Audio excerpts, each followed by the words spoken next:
eyes are at the vice presidential elections today as members of both houses of parliament will cast their votes. The election taking place in the new parliament building is a direct contest between NDA's nominee Maharashtra Governor C.P. Radhakrishnan and the opposition's candidate, former Supreme Court Judge B. Sudarshan Reddy. This election was triggered after Jagdeep Dhankar resigned from the vice president's post in July, cutting short his term. And the NDA quickly named Radhakrishnan as its pick.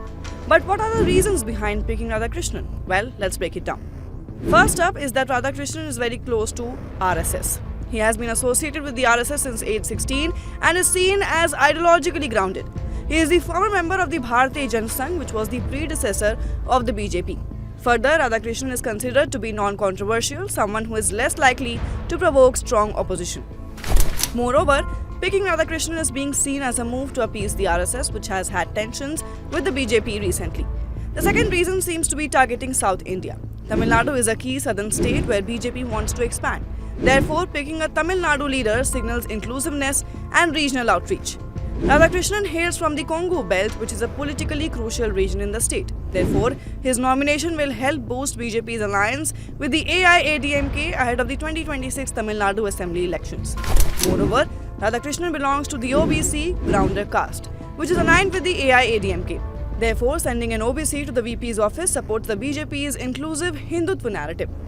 And that's not all. Selecting Radhakrishnan helps BJP in reinforcing its ties with the AIADMK, which is BJP's biggest ally in Tamil Nadu. Both Radhakrishnan and state BJP leader K. Annamalai come from the Grounder community.